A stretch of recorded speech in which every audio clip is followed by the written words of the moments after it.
Hi, I'm Dow Carnahan, and welcome to the legendary Pennsboro Speedway for the 17th running of the Dirt Track World Championship for the Stars Circuit for the late models. It's a great weekend here in West Virginia. Sometimes it rains, sometimes the sun shines. This weekend the sun is shining. We've got well over 100 cars in the pits vying for the $140,000 purse, $50,000 to the winner. Freddie Smith has won this race 4 times. Jack Boggs has won it 3 times. Billy Moyer joined those who've won it 2 times with a win last year, but no driver has won it 2 years in a row. Can Moyer do it this year? We'll soon find out.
making sure they got that outside groove as racy as possible, getting the dust blowed off.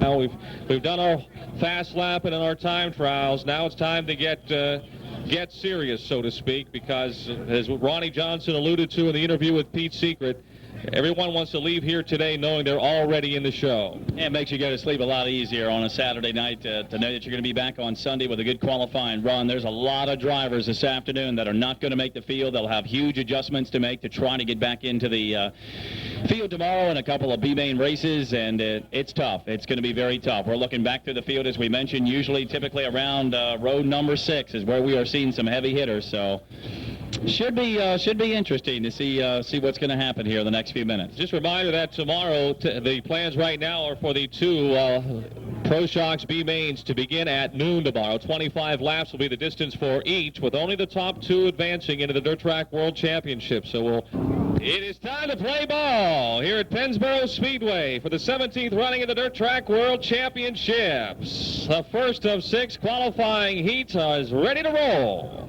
Behind the number 1 Cochran Pennsboro Speedway pace truck. Once again, Freddie Smith out of Knoxville, Tennessee, in the Christianberry number 00. Ronnie Johnson, also from Tennessee, out of Chattanooga, the APCO Racing Products number 5, lining up on that front row as they get set and head on out onto the speedway.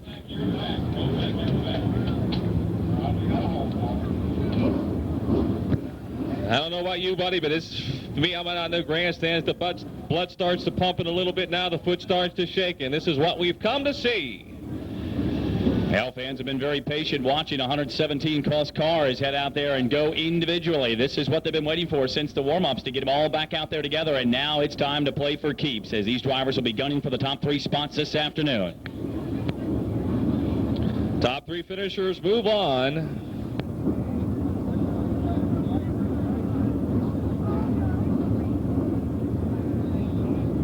Top 3 will go into the A main. Positions 4 through 9 will go into the B main. Top 3 go into the A main. Positions 4 through 9 go into tomorrow afternoon's Pro Shocks B mains.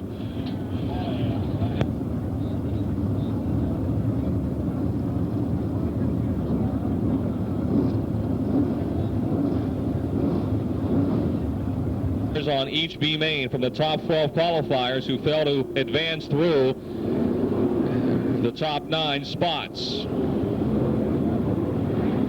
Well, the pace truck heads him down that back straightaway as everybody clears the pit area, and we get set for the first 20-lap qualifier this afternoon. Freddie Smith, Ronnie Johnson with the 71C of R.J. Conley, and the 53 of Ray Cook lining up back there in row number 2.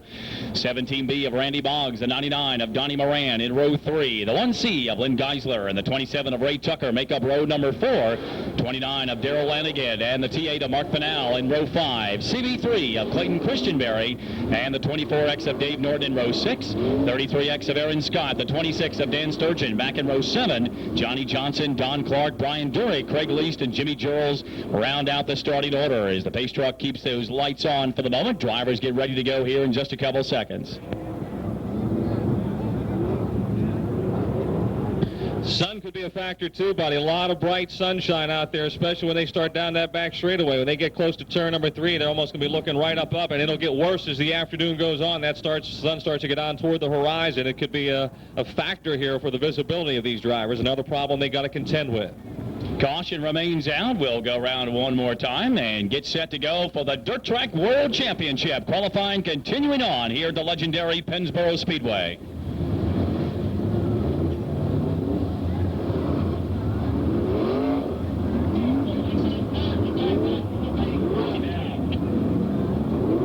Been given 2 of the racing's best in the business from the state of Tennessee. 6 victories between the 2 of them in the Dirt Track World Championship, but they have yet to qualify. And Freddie Smith and Ronnie Johnson take us to our first green flag of the afternoon.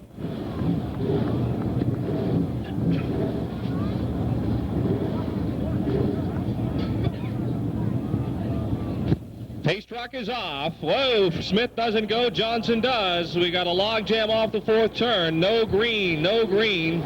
Little cat and mouse action there. Ronnie Johnson trying to, guess when Freddie was going to go. And Freddie stayed right there where he wanted to, and we will have the yellow flag coming back out.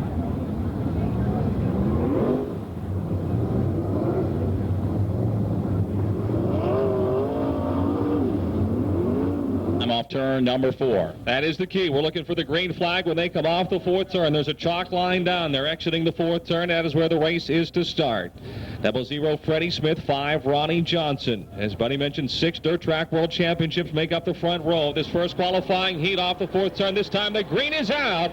And down into turn number 1, it's Freddie Smith leading the pack. R.J. Conley moving into that second spot. Johnson in the 5 is sideways, and Ray Cook in the 53 escapes turn 2 and 3rd. Ed Johnson will be able to gather it back in, but he'll fall back into 4th position. He is out of a transfer spot here on lap number 1. Lynn Geisler moves into the top 5 in the Cochran Automotive 1C. Big lead first lap for Freddie Smith. It'll be Conley in 2nd, Ray Cook in 3rd, Ronnie Johnson holding on to the number 4 spot, and Lynn Geisler in 5th, but Randy Boggs looking to make the move.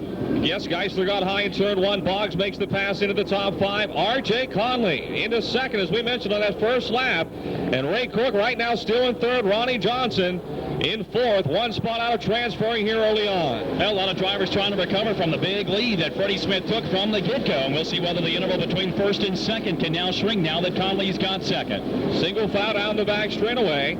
Smith by about 10 car lengths ahead of R.J. Conley. Back another 7 or 8 to Cook.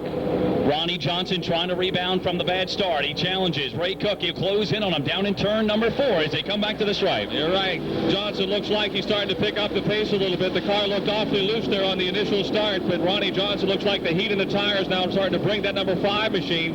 But Cook's still running strong. He's got him by 5 or 6 car lengths. And just behind him, Randy Boggs and Lynn Geisler continue to have a good battle back for the number 5 position as Freddie Smith brings him back for yet another lap.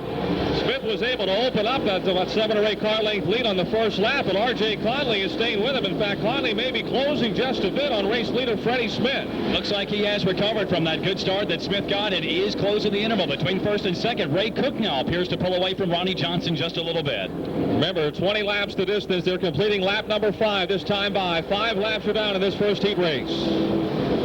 Top 5 still spread out. It's still Randy Boggs back in the number 5 spot. Lynn Geisler holding on to 6. Ray Tucker back in 7. Lanigan challenging back in 8. One thing, buddy, look way back. Talking Geisler's in 5th. Tucker 7th and Lanigan 8th. Benell 9th. Donnie Moran running in the 10th spot in car 99. Very uncharacteristic for the GM Performance Parts car, but caution is on the speedway. It looks like Dave Norton down the back chute. Yeah, Dave Norton with a problem in car 24X. Dave Norton in the 24X with a problem, slowing down into turn number 3 now. Caution is out. Well, now you just mentioned as we went to caution, Donnie Moran dropping back to 10th. He started in 6th position, so wonder what happened with the GM Performance Parts car. We'll have to check that out as the caution coming out here at lap number 5 and make it 6 here in the first of 6 heat races this afternoon. Also back there for the number 4 spot, make it 5th out on the speedway. Some big name guys still have a long way to go to even get close to contention here this afternoon. Donnie Moran running 10th. 53 machine. And Ronnie Johnson will have to earn his way back around that driver. Everybody playing for keeps in those front 3. So if you get that nose underneath and you want a piece of the action, you are going to have to earn it here at Pennsboro. Of Randy Boggs stopping here on the front straightaway to look over his machine. They'll put him back in his restarting order, and we'll get back to green flag racing momentarily. Boggs will line up in the 5th spot, right behind Ronnie Johnson. Well, green next time by for Freddie Smith and company. RJ along with Ray Cook, the top 3 qualifiers. Ronnie Johnson holding on to 4th. Lynn Geisler, should say Randy Boggs right now in 5th. Geisler was challenging in 6th. Ray Tucker back in 7th. Darrell Lanigan in the number 8 position. Been shrinking. We'll see what happens on the restart.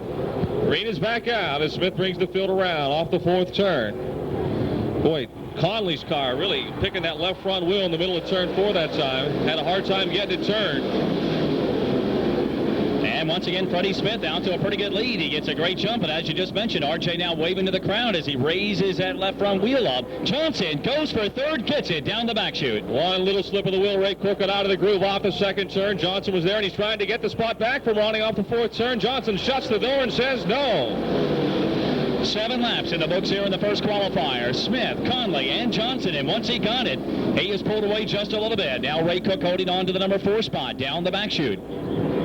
Smith again opens up a pretty comfortable lead. Lynn Geisler on the inside, trying to take that 5th spot away from Randy Boggs and makes the pass in turn number 4. Ray Tucker comes along as well in the 27 car. That is a bad deal. Before you can get back down, 2 or 3 cars can get around you, and Lynn Geisler looks good. He has a couple more spots he needs to tackle, but that Cochran Pontiac machine looking strong. And Lynn having a good run here this afternoon, trying to get a bad season turned around here in October. Conley continues to pick up the left side of that race car. That rocket chassis clamped up in turn number 4. And that is allowing Freddie Smith to pull away that much more. He's got a comfortable lead coming off of turn number 2. Ronnie Johnson remains back there in 3rd. No challenge from Ray Cook. And you might have to watch out for Lynn Geisler here in the next few laps as he challenges back there in the number 5 spot. Coming around to complete lap number 10. We're at the halfway point of the first heat race. 10 laps remaining. Still all Freddie Smith starting from the number 1 spot. R.J. Conley, Ronnie Johnson, Ray Cook, Lynn Geisler. Ray Tucker now running in 6th. It'll be Randy Boggs back in 7th. Darrell Lanigan 8th. Mark Banal 9th. And Donnie Morandow staying in that number 10 spot. Just saying, thinking the same thing. Moran has not made any progress so far. Still running in the 10th spot. Right now, 1 spot out of transferring to the B-main. That is a very uncharacteristic place, unusual place for the Dresden, Ohio driver who has won so many big races in 1997. Freddie Smith still leading by about 10 car lengths over Conley, and it's back another 10 to the 3rd place car of Ronnie Johnson. Everyone's sort of an equal distance now, spreading out a bit here as we get into the second half of this first qualifier. A lot of challenging be made early now at lap 12 with 8 laps to go. Now things, as Dale mentioned, evenly spaced out amongst the top 5, 6, 7, 8 machines. Freddie Smith working down the back chute, and he's got one driver in his sights. That may be the 44J of Jimmy Gerals. Smith coming around to complete lap number 13. We've got 7 more laps to go. Closing in, as Buddy said, on the back of the field. We'll get the stopwatch out and see what kind of lap times our leader is turning. And it looks like RJ is now trying to pick it back up and close the gap a little bit on that 00 machine. Johnson remains in 3rd. Little crinkled sheet metal after a little contact with Ray Cook. And Geisler now is just kind of staying steady there in the number 5 spot. Freddie Smith turning that lap at 21.5 seconds. 21.5 seconds, averaging about 83.7 miles per hour. Well, Freddie qualified at 20.306 earlier this afternoon, so you can see the speeds are down a little bit as the leaders go around the Jimmy Gerals car. The lead is shrinking right now. R.J. Conley trying to put a late race charge on with 5 more laps to go. Yeah, it looks like it takes RJ about 3 or 4 laps to get something really working in his car to close back up on Freddie. He's so good on restarts. RJ seems to get faster the longer we run. That was the case before that caution earlier in the first half. A contact into turn number 3 between Ray Tucker and Randy Boggs, but they keep their cars straight. Mark Banal trying to pick up another spot, can't get there, and Donnie Moran still back, buddy, in that 10th spot. Not even close tonight. It's a shame for Donnie Moran. He's got a lot of work to do tomorrow. You mentioned that RJ was closing on Freddie. Looks like the battle for 3rd could redevelop. Ray Cook is coming on Ronnie Johnson. He sure is. He's right on his back bumper as they come off at turn number 4 with 3 laps to go. Watch that battle for 3rd. They take it down into turn number 1 and 2, and Cook is almost right up against the rear spoiler of that number 5 car. As he worked down the back chute, Cook takes a peek on the inside. Ray is getting racy here in the last couple of laps. He has got his spot on that 3rd position. Ronnie Johnson, 2-time winner of this Dirt Track World Championship, trying to hold on to the final transfer spot. There have a Tampa drivers that have had a good season in 1997. Can Ronnie Johnson hold it down and keep Ray Cook at bay and get the transfer spot? And R.J. Conley continues to make up ground on race leader Freddie Smith. Meanwhile, as they go back into 3, Cook continues to apply the pressure on Ronnie Johnson. White flag out this time. Final lap. Ronnie Johnson still 3rd now by 3 car lengths over Ray Cook. Smith by 4 car lengths ahead of R.J. Conley as they race down the back straightaway. Off at turn number 2, you've got the battle for 3rd. It's still developing. Ray Cook knows it's now or never as he works down the back straightaway. Well, he takes it hard into turn number 3, putting the pressure on Johnson. Smith wins. Conley is 2nd. Coming back for 3rd, the battle won by Ronnie Johnson over Ray Cook.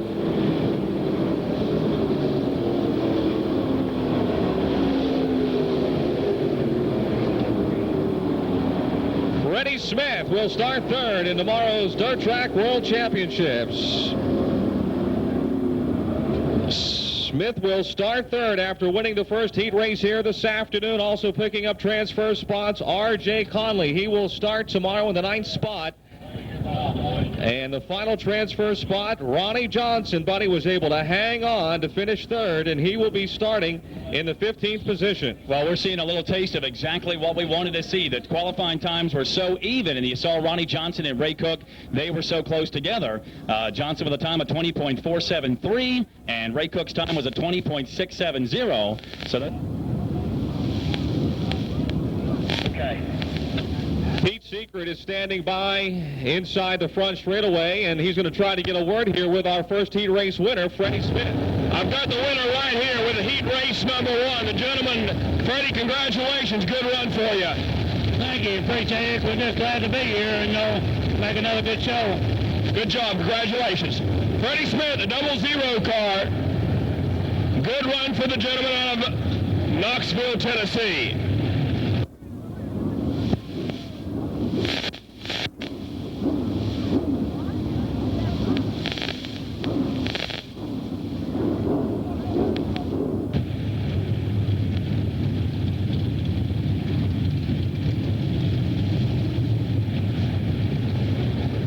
Right now, Dow, I'm going to chat with the gentleman who finished up third, Ronnie Johnson. Ronnie, congratulations. You got in the show, buddy. I'll tell you what, Ray Cook was all over you those last couple of laps. Congratulations. Yeah, thanks a lot. We're slowing up a little bit there, and I could see I wasn't going to be able to do anything with the 2 cars in front of me. So, you know, being in the show is better than where we were after the start of the first lap. So we'll take that and have to go from there tomorrow. Congratulations. Thanks a lot. Ronnie Johnson, ladies and gentlemen, car number 5, finishing up third.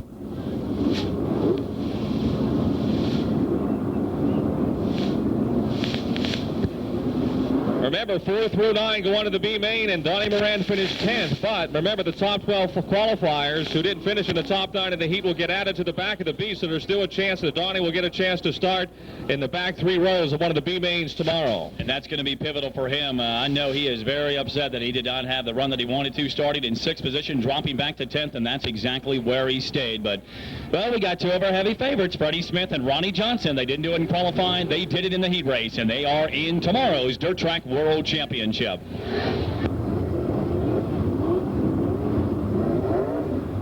Second heat race lining up, the 4B of Jackie Boggs, the 01 of Jack Pennington lined up on that front row, the B4 of Jack Boggs, and the 0 of Scott Bloomquist back in row number 2. 75 of Bart Hartman, the 5L of Steve Lucas in row 3. 15 of Brian Burkhofer and the RG3 of Bob Salathe line up in row 4. 32P of Bob Pierce, the 12 of Rick Auckland, followed by Eddie Carrier Jr., Mike Galt, J.R. Simmons, Keith Berner, Scott Hartley, Jeremy Peck, Mark Barber, Jim Zarin, and Wayne Gaither.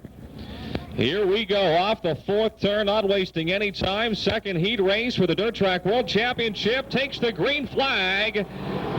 And it's Jackie Boggs leading the field into turn number 1. Now, this was one of the races where we were talking about looking back at Bob Pierce and Rick Auckland. We not only watched the front, but we're going to watch that middle row as well, midway through that field. Auckland is on the outside, down the back straightaway, got up a little high, doesn't pick up any ground. He's still back there in the middle of the pack in the 12 machine. Boggs leading, and it's Pennington running second, and Boggs right now. Jack Boggs in third. Caution is out. We got one driver that just spun down in the low groove, down in turn number 4. Nobody else made contact, and that'll bring out a quick caution here with no laps in the record books. Looks like Steve Lucas possibly in that number 5L machine. Tough break. He started in the number 6 spot. He has got a huge mountain to climb now. Yes, Steve Lucas, you're right, in car number 5L out of Charleston, West Virginia, in the Don's disposal machine. Brings out the caution here. Complete to move into the Dirt Track World Championship.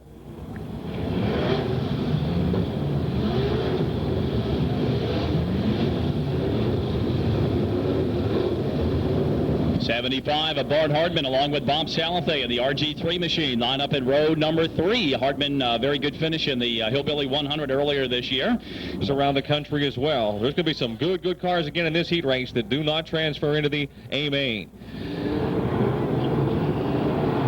Field is set as we go back to green, and Jackie Boggs pulls out in front of Jack Pennington going down into turn number 1 and 2. And who is that? That is Mike Galt in the 17, hard across the racetrack into the outside retaining wall there at the end of the front straightaway. The Gaffney, South Carolina driver did not see what may have caused him to come across Buddy, but he came across the racetrack in a hurry. You can see his tire marks and hit that outside retaining wall a ton.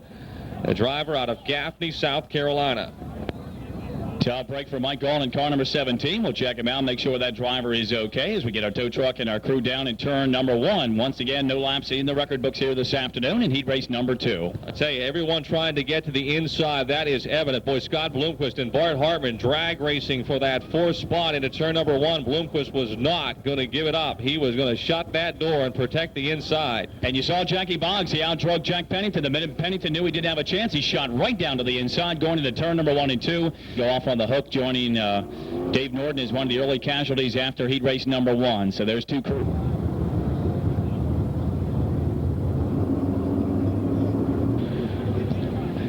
Auckland right there in front of him as well. All right, let's hope the 3rd time's a charm, buddy. Second heat race, ready to go green as they exit turn number 4. It'll be Boggs and Pennington bringing it back down for the green flag here in heat race number 2. Pennington gets the break this time. Yes, it is. Jack Pennington able to use that outside to take over the lead. The Grovetown, Georgia driver leads him down the back straightaway. And father and son. Unfortunately for Jackie Boggs, too many restarts, and now he is caught on the high side. Father Jack gets underneath of him. He'll take 2nd. Bloomquist right there in 4th. Bart Hartman running 5th. Salasy 6th. Then it's Brian Burkhofer in the 7th spot. Auckland is 8th now in car number 12. All right, down the back straightaway. Pennington of Augusta, Georgia opens the lead up. The Grayson Kentucky Express, Jack Boggs in his 2nd. Jackie, the son, holding 3rd. Bloomquist and Hartman still a very tight 4th and 5th as Bloomquist almost lost the spot. He sure did. He almost slipped in turn number 4. He did slip, but he's able to gather it back up. Now he's trying to run down again the 4B of Jackie Boggs for that 3rd and final transfer spot as Pennington and Jack Boggs sort of pull away. Back behind outside that top 5, Bob Salathy, Brian Burkhofer, Rick Auckland, Keith Berner, and company charging back to the stripe for lap number 3. Jack Pennington with that comfortable lead over Jack Boggs. Those two are pulling away now. Jackie Boggs still 3rd. Bloomquist is 4th. 5th, Bart Hartman, and Salathy 6th. And a great call out to Jack Pennington. What a great job. 20.473 on time, and Pennington holding the lead right now. 4 laps are down, close to a quarter of the way home in the 2nd qualifying heat race. Jackie Boggs, buddy, started to distance himself from Scott Bloomquist. Jackie Boggs in that 4B opened him up some daylight in that 3rd spot. Not too long ago, it looked like Bloomquist was about ready to make the pass. Now Jackie has settled down comfortably in that 3rd spot. Track picking up 20.61 seconds, 20.61. And that's not far off from Pennington's time earlier today of 20.47.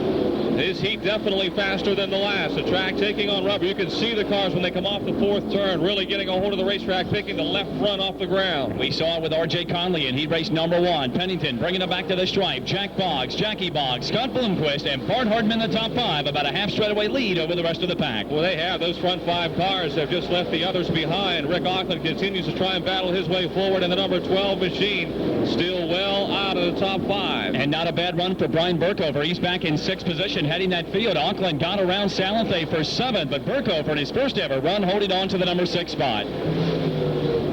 See, tire wear going to be a problem here, too, depending on how soft or how hard they went for 20 laps, because the way they're turning these lap times now and getting the track looks like it could get very abrasive here this afternoon. Looks like one driver off the pace down the back straightaway. That'll be the number 4 of Wayne Gaither as he goes into turn 3 and 4. He'll go off the track out of harm's way. We'll stay green. Jack Pennington still leads handily over Jack Boggs. They've got big daylight in front of the 3rd place car of Jackie Boggs with Scott Bloomquist 4th and Bart Hartman 5th. And down with the pace that Pennington said, he's got a trio of lap traffic he may come upon before this race comes to a conclusion. Yeah, he's going to be there real quick the way he's running them down. You're right, and Jack Boggs is staying in striking distance. If Pennington loses his momentum at all, Boggs will be right there behind him. Halfway will go up on the board this time by for Jack Pennington as he works midpoint down the back straightaway. Some of the cars in front of him will be a challenge. We'll see whether Jack Boggs can close the gap. Halfway this time by, 10 more laps to go. Jack Pennington starting to lap cars in the 0-1, but he's got them side by side in front of him here. He is really slowed down, and Boggs is closed. Got to the inside of Mark Barber, but he's got one other car to deal with. That'll be the Jim Zarin machine. And Boggs is there, just a couple car lengths separation. Halfway this time by, 10 more laps to go. Jack Pennington starting to lap cars in the 0-1, but he's got them side by side in front of him here. He is really slowed down, and Boggs is closed. Got to the inside of Mark Barber, but he's got one other car to deal with. That'll be the Jim Zarin machine. And Boggs is there, just a couple car lengths separation. Zarin comes up across the racetrack, right in the middle groove. There are your leaders are bumper to bumper behind Zarin off of turn 4. Boggs, or I should say Pennington, got right back into the rear quarter panel. The Zarin machine way high. In turn 1 and 2, Boggs puts it underneath. Oh, he gets into the back, and now Boggs is into Pennington. Contact in turn 2, and Jack Boggs is left. Pennington drives away, but Boggs is sitting there. Damage done to the left side of the Jack Pennington machine. Jack Boggs in the B4 spins it over in turn number 2. Jack Boggs and Jack Pennington racing hard for the lead, trying to lap the 1Z of Jim Zarin. And Boggs and Pennington come together with Boggs spinning around, and now he will have to restart on the back of the field. Jack Pennington never stopping, driving away, but the question is, buddy, is the damage to the left side of the Pennington car only cosmetic? Well, we'll find out, because once he fell back to third, he really settled down. And we're talking about Jackie Boggs. We'll see whether he'll be able to make a run in the number 3 spot here in a few moments. And what a break for Bart Hardman. He also gets to move up as well. Yeah, and Scott Bloomquist now will take the 3rd spot in the 0 car. Bloomquist will move into the 3rd spot. They were working on the left rear quarter panel here on the front straightaway. And Boggs' car, the front nose piece pushed in on the right side of the B4. We thought it was going to tighten up when they got into traffic, and it just seemed like Pennington wasn't real sure which way Jim Zarin was going to go, and he got right up underneath the back of him there in the middle of 1 and 2, and almost came to a stop right in front of Boggs. Going way high in that first and second turn, then cutting it down and trying to figure out Zarin out, as you mentioned. And Boggs was there ready and waiting to make the pass. Both of those cars with some damage done to the right and left side, respectively, now getting worked on by the track crews here on the front straightaway. Pennington will hold court in the number 1 spot. Boggs to the tail end of the field. Track problems, and know what a mountain you have to climb after what happened over in turn number 2. Hard pill to swallow to go to the back end of the field, knowing that you only have 9 laps to get into one of those top 3 spots. Jack Boggs talking to his crew on his scanner, buddy, telling them instead of going to the back, he's going to pull in because he figures he has no chance of coming from the back of the field. But he does have a good shot at the provisional, being one of the fastest qualifiers who failed to make the race. Remember, the top 2 qualifiers who don't make it through the heat races will move in to the starting grid for the Dirt Track World Championship as provisionals in the 25th and 26th spots. Jack with a qualifying time of 20.599 seconds earlier this afternoon. Originally starting 3rd here in the second heat of race, 2nd of 6 here today. As you mentioned, we'll see whether that damage to Jack Pennington car on the restart will be just cosmetic, or whether Jackie Boggs, Scott Bloomquist, Bart Hardman and company can take advantage. We'll find out here very shortly. 14 cars behind Jack Boggs. He said, there's no way I can get back up through there.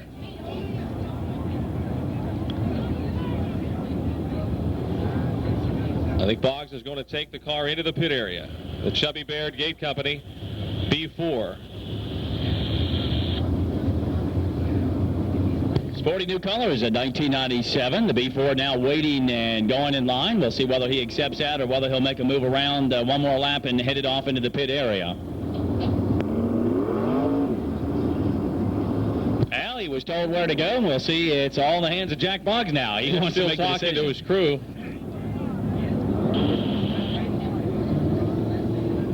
We have double zeros being left.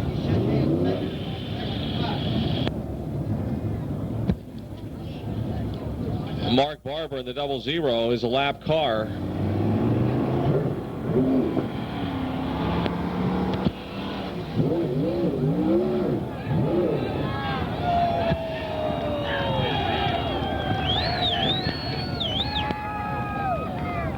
Jack Boggs a little unhappy that he was pushed into the pit area. He was planning on, I think, taking the car there anyway.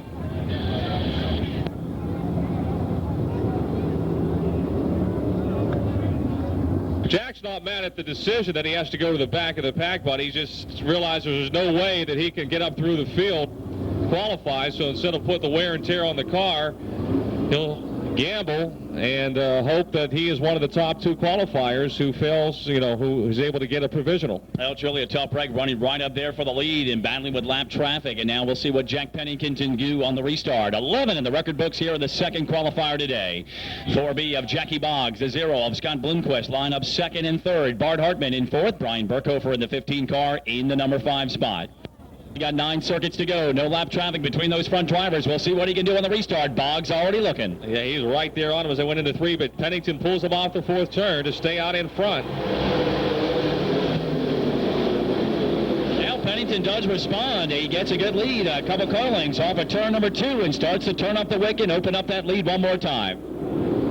Jack Boggs, of course, a 3-time winner of the Dirt Track World Championship, will not be in the race right now anyway after taking his car into the pit area. Meanwhile, son Jackie Boggs having a great run, starting in first, dropping back to third. Now, by virtue of Dad's misfortunes, has gone back to second. Bloomquist remains in third.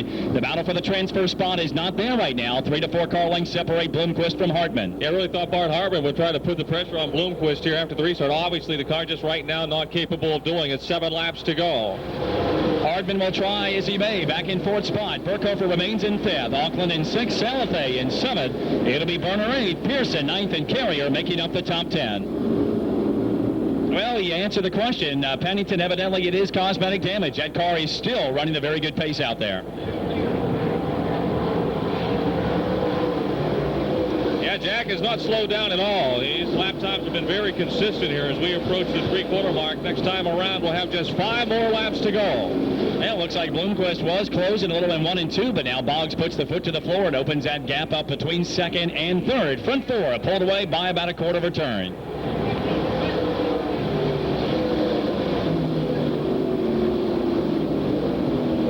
Down we're seeing, like in the tail end of the first race, everything now settling down. Everybody starting to evenly space themselves out, and no challenges majorly up in the front 4 or 5 spots. 4 more laps to go. Jack Pennington out of Georgia has led from the get-go here in his 2nd heat race.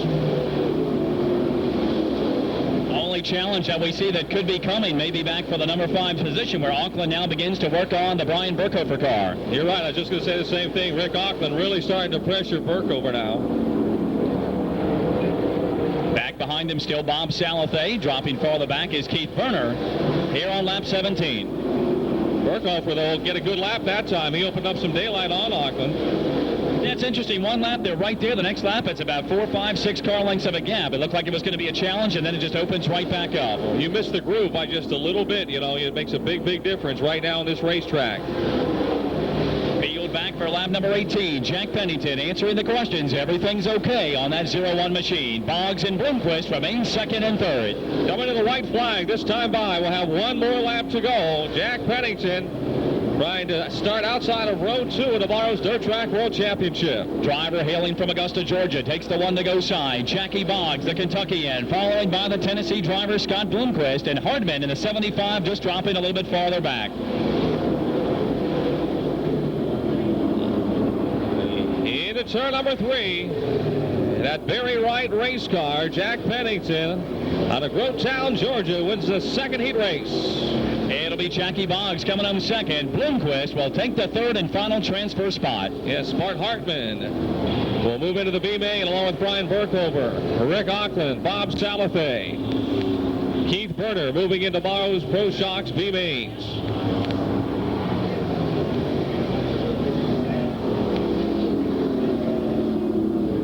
A great qualifying effort earlier this afternoon for the driver from Augusta, Georgia, 20.473, and hopefully we'll have a chance to get some words with our 2nd heat race winner of the afternoon, Jack Pennington. Unofficially 2nd, a great run for the 4B of Jackie Boggs, the pole sitter, with a 0 of Scott Bloomquist at Mooresburg, Tennessee, your unofficial 3rd place finisher.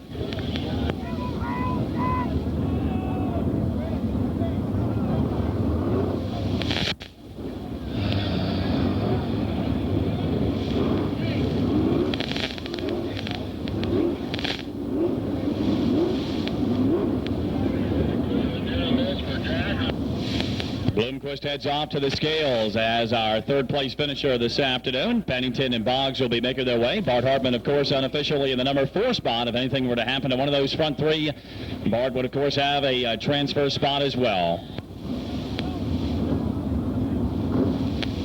Jack Boggs pleading his case to some Stars officials on top of the Stars trailer right now. Pete Secret standing by with the 3rd place finisher, Scott Bloomquist. Pete? Scott, congratulations, buddy. You got into the field, 3rd place run. Good run. I tell you what, you got to be pretty happy with that. You're in the field. Yeah, you know, it's pretty tough passing out there. A lot of guys were running really good, so, you know, Jack had a misfortunate thing happen up there. You know, I hate to see that, but, you know, we're just glad to be in the race. Congratulations. Thank you. Scott Bloomquist, your 3rd place finisher, finishing up in the 3rd spot.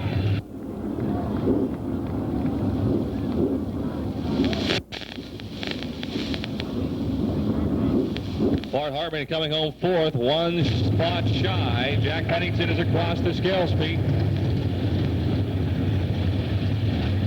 With today's winner of the second qualifying heat race, ladies and gentlemen, of Augusta, Georgia, the 0-1. Congratulations, Jack Pennington. I tell you what, narrow miss over there in turns 1 and 2, but congratulations on the win. Thank you. We sure needed one. Well, I tell you what, finally, Pennsboro's been pretty lucky to you. Glad to see you win this one here. You had a little damage on the car. Cars seemed to work okay other than that. Oh, yeah, I think that's just sheet metal. Congratulations. Thank you. Jack Pennington, ladies and gentlemen, winner of heat race number 2. All right, field getting set for the third qualifier. Mike Johnson and Mike Balzano line up on that front row with C.S. Fitzgerald and Barry Bragdon back in row number 2. 15 of Steve Francis, 75 of John Gill back in the third row. The 7 of Dave Troutman and the 56 of Midwest driver Gary Webb back in row number 4. 21M of Billy Moyer, the 71R of Rod Conley, your defending dirt track champion, and the Hillbilly 100 winner lineup in row number 6. 1 of Eddie Carrier Sr., the 00B of Booper Bear, 12C of Courtney Clewell, the 03E of Doug Eck, the 02 of Jody Moore, the 00H of Chuck Harper, the 0 of Chris Patterson, the 9C of Doug Crawford, and the 2P of Bill Palmer. The drivers vying for the front 3 spots in heat race number 3.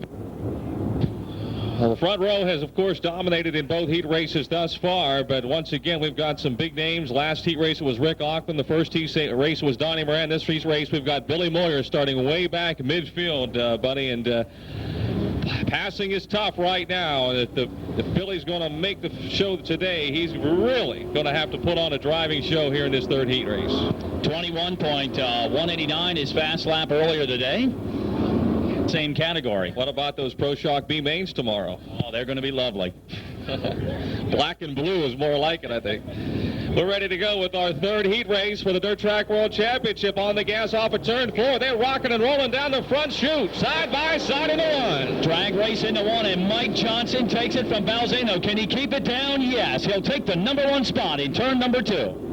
Balzano second. Johnson slips a little off at 2, and Balzano runs him down on his bumper. Fitzgerald in the third spot as they enter turn 3, and Billy Boy's going for it on the outside. Moyer up high, but he'll lose ground in 4. It looked good going in, but it doesn't look good coming back out. Well, when you're back that far, I guess you got to roll the dice. He knows he can't just sit there and run in line. He's going to try and do it on the high side of the racetrack. Batesville, Arkansas's Billy Moyer trying to do it up high. Working on Gary Webb down the back straightaway. Now he falls in line with Rod Conley following in tow. The top 2 quickly peel away here on lap number 2. Mike Johnson, Mike Balzano, and C.S. Fitzgerald with Stars champion Steve Francis in the 4th spot. Working off that second turn down the back straightaway. A great run for Mike Johnson. This could be a great Pennsboro weekend for that driver out of Imperial, Pennsylvania. Yeah, the youngster, the young driver, the young brother of Davey Johnson, who has gotten better and better. Hasn't been doing late model racing that many years, but he's been known to be fast. When the car's right, Mike is right there, and today he's having a great run. Call going out to C.S. Fitzgerald in car number 100. That Lexington, Virginia driver holding steady right now in third. He's got a heavy hitter that wants to come after him. Yeah, Steve Francis, as we mentioned, the defending Stars champion and current Stars police leader, will be the champion again this year. Right now, 1 spot out of transferring, but he's got a big leader with the 5th place car, Barry Bragdon. Now, Francis did make 1 pass. He got around Barry Bragdon on the initial start, so he has plucked off 1 car since the race did get underway and has gotten up into 4th position, but he does need 1 more to get in.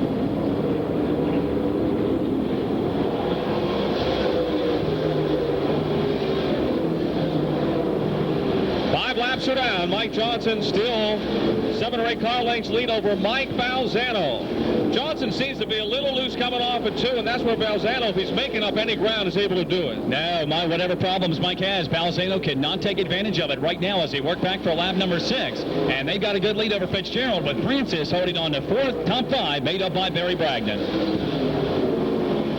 Billy Moyer still stuck behind the 56 of Gary Webb, and Rod Conley, the Hillbilly 100 winner, still behind Moyer, so they have not progressed. If they have, it's very little. I believe it's about 10th and 11th for those 2 drivers as they work back. Balzano's starting to close in on Mike Johnson for the lead. And we have a lap car that's going to come into play, the 9C of Doug Crawford.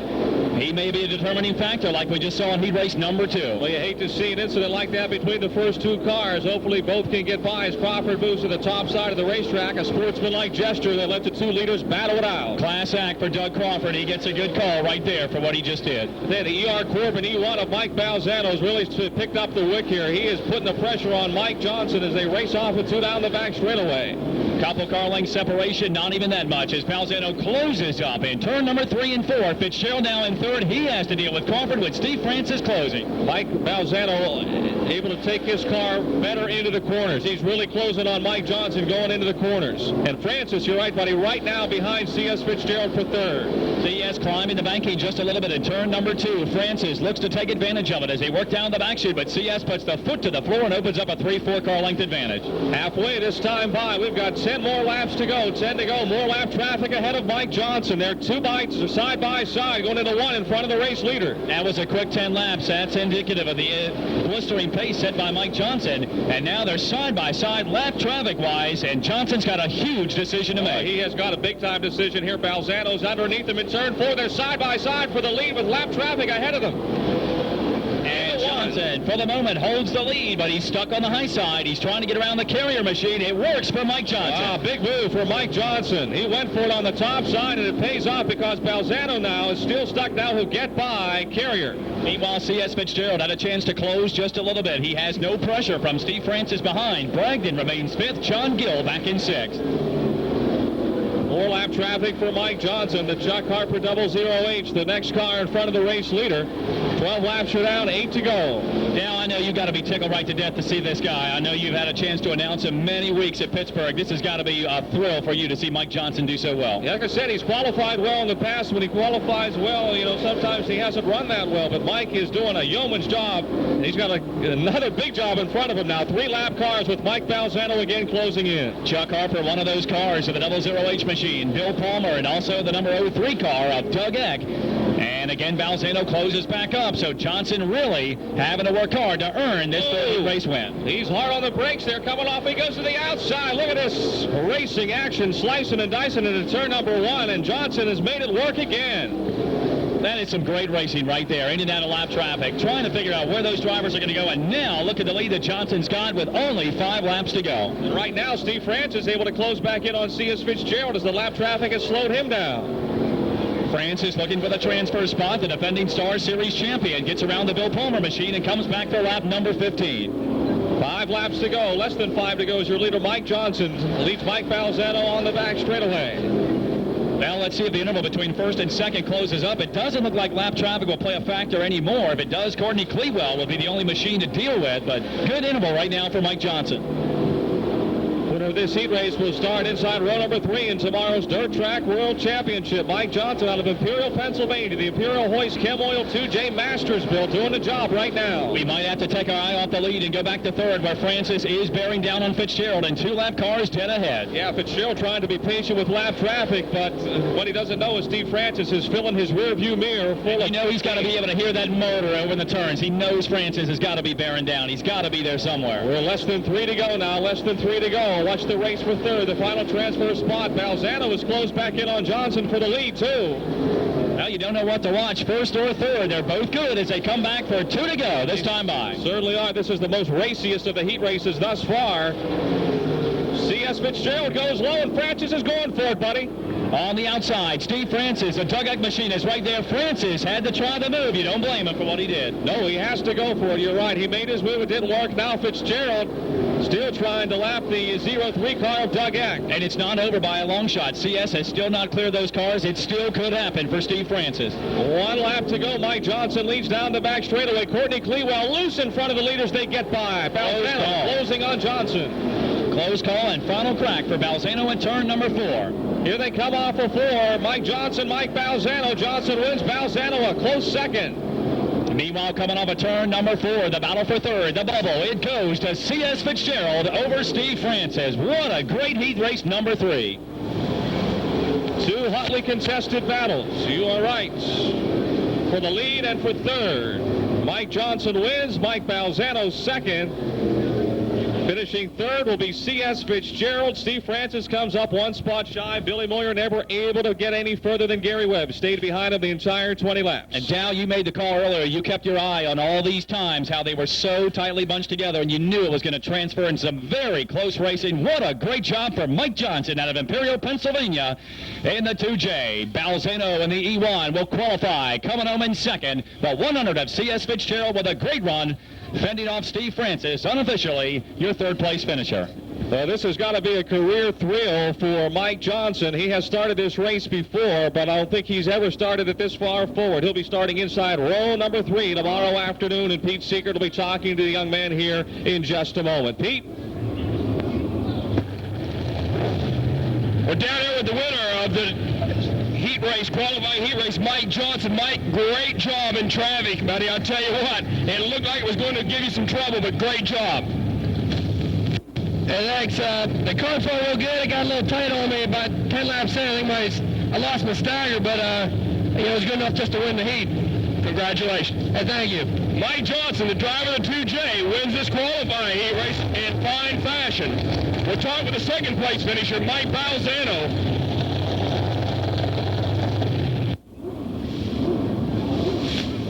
Mike, good run. I tell you what, you were all over Mike Johnson lap after lap. Just didn't have enough to get around him. I agree. The track's kind of ungrooved, but it's widened out a little bit, probably about a mile to be a good racetrack.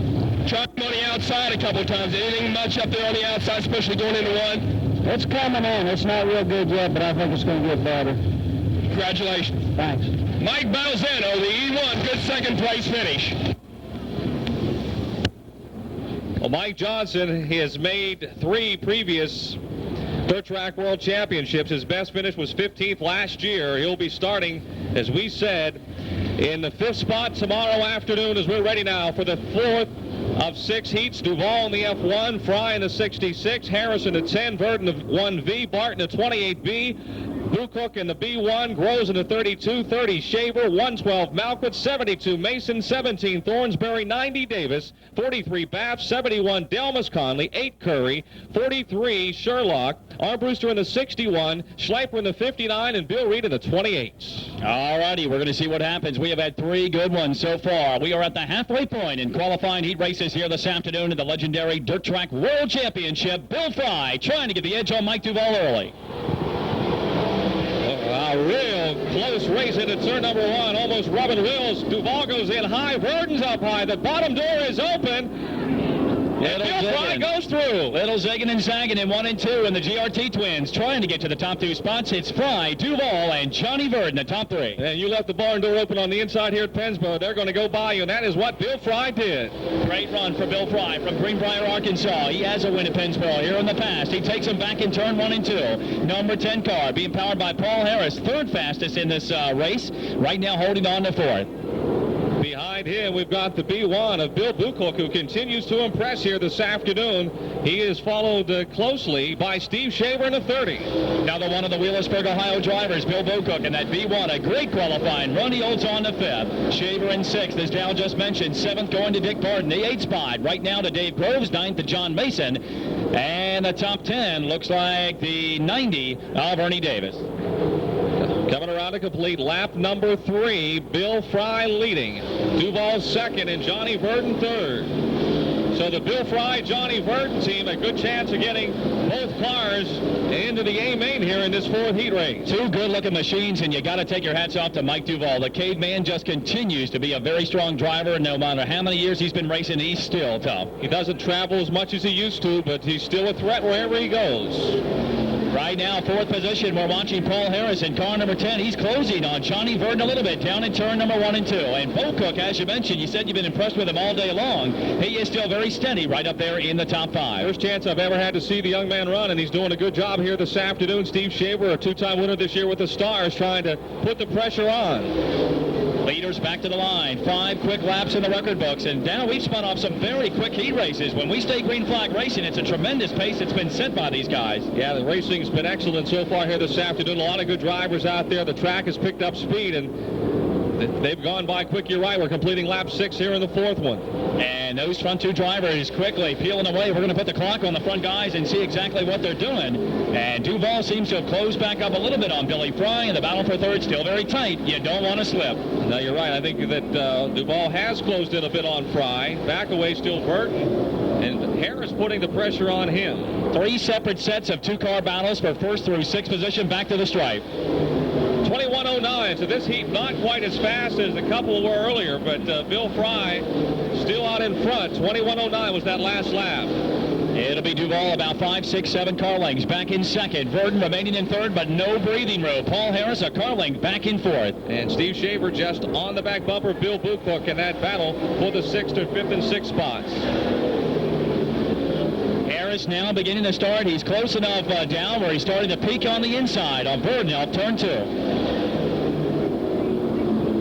Those drivers get a huge jump off the 2nd turn. It seems like every time I see them going in 1 and 2, it looks like they're going to have a challenge. Next thing you know, when I see them pop off a 2, a big lead once again. Yeah, you can either make your break. If you hit it right, you can get off. If you miss it just a little bit, you can. Johnny Verdon trying to make his first dirt track world championship in that 1V. And wouldn't that be some for the driver out of Russellville, Arkansas, in car number 1V, a teammate to Bill Fry. He sees his teammate up front with Duval about 3 car lengths back, and this has got to be making Verdon look good, feel good.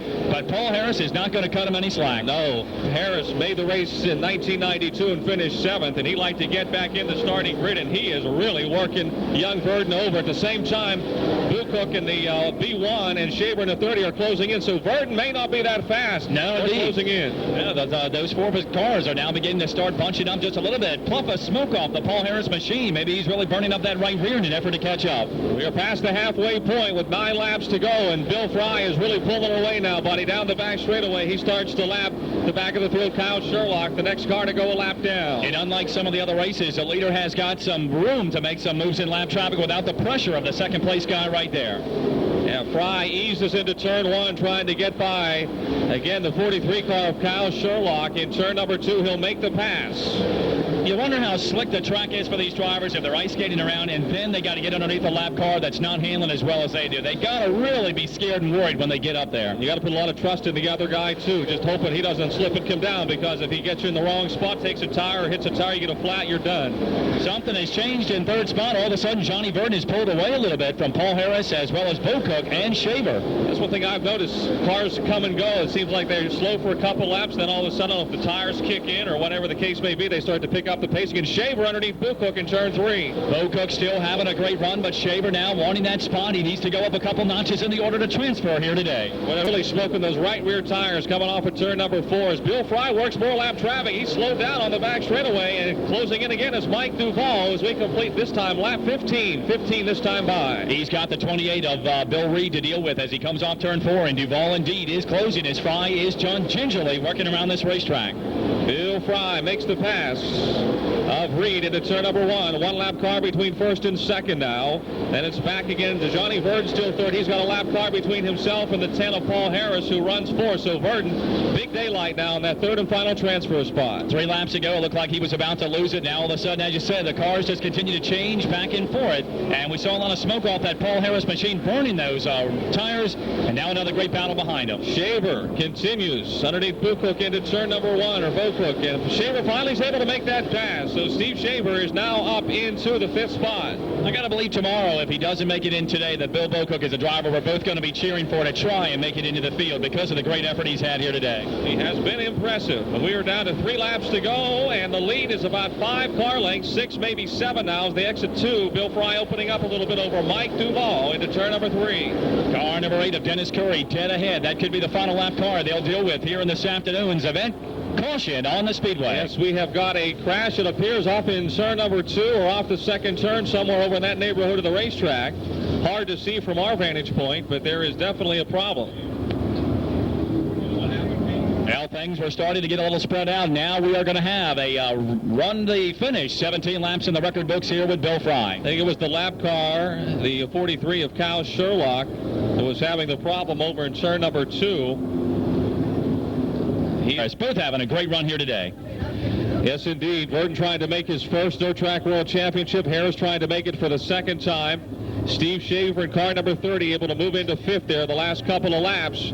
And now with the restart, he's able to line up right behind the third and fourth place cars, which gives him a big advantage. But the disadvantage is there's only 3 laps to go. Some of the heavy hitters had started farther back, like back at about road number 6, the number 112 machine, and B.A. Malquit. He has not been able to move up. Neither has the 72 of John Mason, but that is not a strange occurrence. We have seen that all too often in the first 3 heat races with drivers middle of the field. Right now, it's going to take a little slip or a little bit of attrition to help get him up there. We've seen some good racing among guys who've had the advantage of starting up near the front, but we really haven't seen anyone come from the back to the front, and the groove is just real narrow right now, and it's going to be hard to do it. We saw Billy Moyer try it that last heat on the first lap on the outside, but after a lap or 2, he realized it just wasn't going to work. And we saw Steve Francis do it in the last heat race towards the very end. Go for broke on the outside of C.S. Fitzgerald. Didn't pay off, but look for those 2 tomorrow. We're back up to speed. Just 3 laps to go in the 4th of 6 heat races for the Dirt Track World Championship. Bill Fry takes them back down to the turn number 1 and 2 here at lap number 17. Mike Duvall just a couple car lengths back in second. Burden, Harris, and Shaver, your top 5. No change down the back straightaway as they spread out into turn number 3. And Shaver all of a sudden gets a hold of the racetrack. He dives low, but Harris doesn't give him any room into 3. Shaver will stay right there on that rear quarter panel, nipping at the heels, but Harris leads him off turn 4 for 2 to go. Every pass is important because that's one more spot. If you don't make the race, you get to start forward in tomorrow's B main. So even though Shaver may not get 3rd, he'd love to get 4th. Doing a little homework for tomorrow possibly, and trying, that's one less driver. Very good point that you bring up right there. Coming around for the white flag, 1 more lap in his 4th heat race.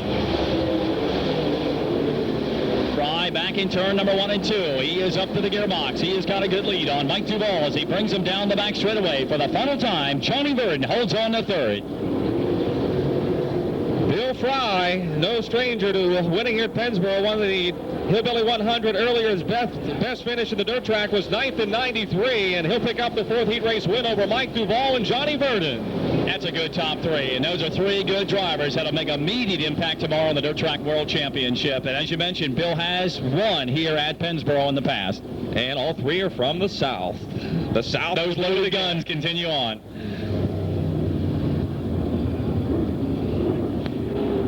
Well, a great run. Bill Fry started on the outside of row number 1, eventually got that lead from Mike Duvall. Johnny Verdon starting in 4th. He had a great battle with Paul Harris, got around him early. He held on to the 3rd spot. Harris in the number 10 car finishes just a little bit farther back. But here he comes down into the way area to collect the checkered for the 4th heat race today. Bill Fry from Greenbrier, Arkansas. The GRT chassis number 66. Unofficially the Caveman. Mike Duvall, the Flintstone Flyer on a Gaffney, South Carolina 2nd. And Johnny Verdon qualifies for his first Dirt Track World Championship. The Russellville, Arkansas driver in the 1V.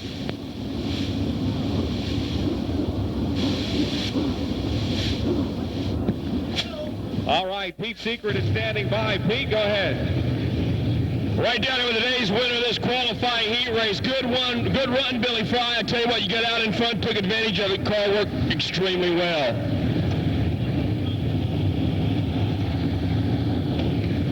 Now I can talk. Thank you, now. I really didn't know whether I'd get the jump on her on the front straightaway, and when I seen I couldn't, well, all I chose was to duck in behind me, but then he kind of slid high down there and give me one more chance. Billy, I tell you what, you and your buddy Johnny Verdon are both in a big show. You got to feel good about that. Congratulations to both of you. Thank you, son. I appreciate it.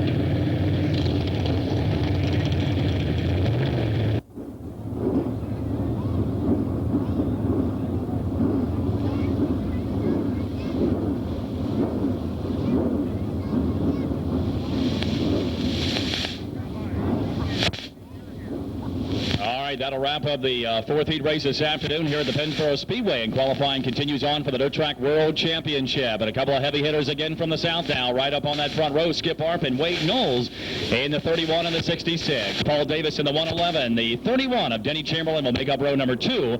84 Steve Baker and the H7 of North Carolina driver Phil Hall back in row number 3. Well, we just had a heck of a hit on the back straightaway. The H7 car.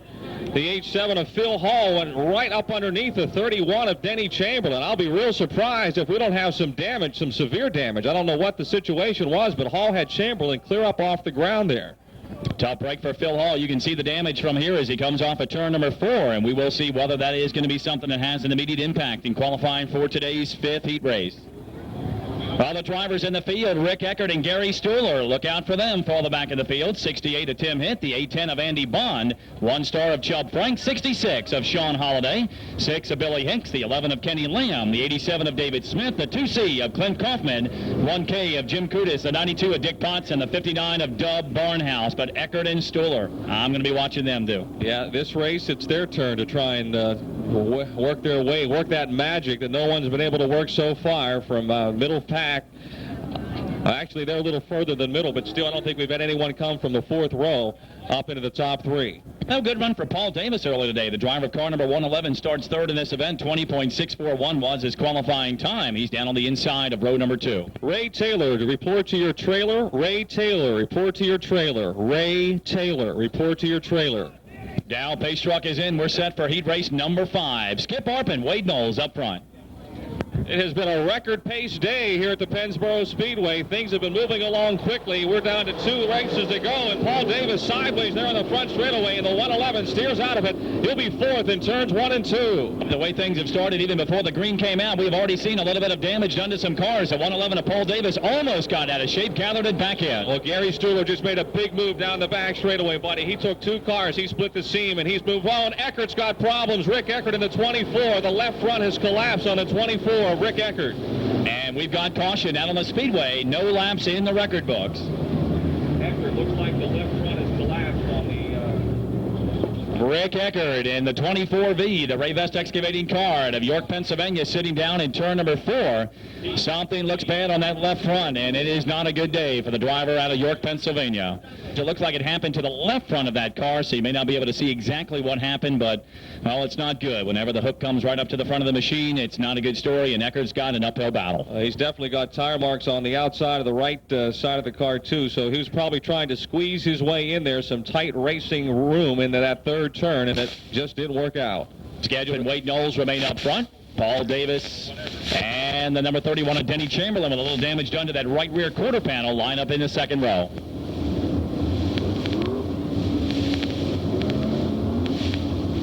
Front A-frame, as I can tell, down on the 24 car. All right, Pete Seeker, we thank you for that update from the pit. We're going to try and restart this 5th heat race. 1 more to go after this. Skip Arp and Wade Knowles bring them down for the 2nd green flag this afternoon.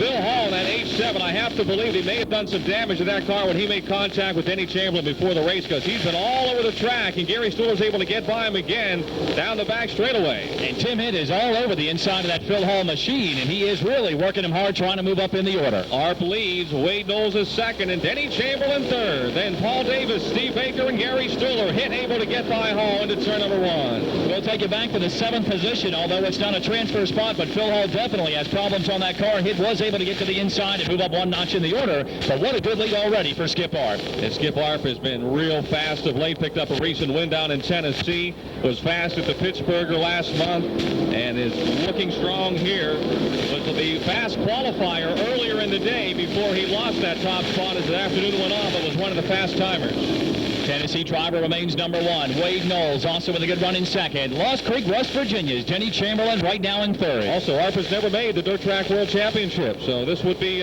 something new for Skip, and there's no better way to make it than to win your heat race and start near the front. That tells you a good indication of the level of competition that's here at Pennsboro every year when Skip Arp can make the field, but he, as you mentioned, really has had a tremendous 1997 season and looks to carry it on here. Wade Knowles back at Pennsboro after a couple of year hiatus, running a solid 2nd. The real race is for 3rd. Look at Paul Davis. Man, he had that thing up on 2 wheels coming down the straightaway in the 111. They are starting to crowd Denny Chamberlain for 3rd, buddy. And you got 2 other drivers that are joining the tail end of that field, Gary Stuhler and Tim Hitt right there as well, along with Steve Baker, and we could see a great battle for the transfer spot here this afternoon. The question is, who's going to make the move and try maybe the outside in this battle? We've got about 4 or 5 cars running for that 3rd spot. 5 in the record books here at Pennsboro, and heat race number 5 of 6. It still continues to be Skip Arp with a good lead down the back straightaway over Wade Knowles. 3rd spot, Denny Chamberlain. Give him about 3-4 car lengths over Paul Davis. Steve Baker remains back in 5th. Stuhler in 6th. Tim Hitt running 7th.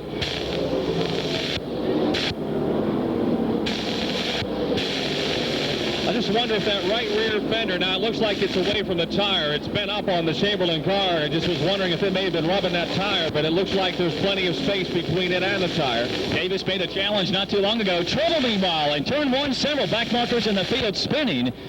Dick Potts is among them, and he has taken a couple of hard hits in his career here at the Pennsboro Speedway. Car number 11 of Kenny Lamb, another driver that's involved up there in turn number 1. Call the S9 of Dan Schleiper.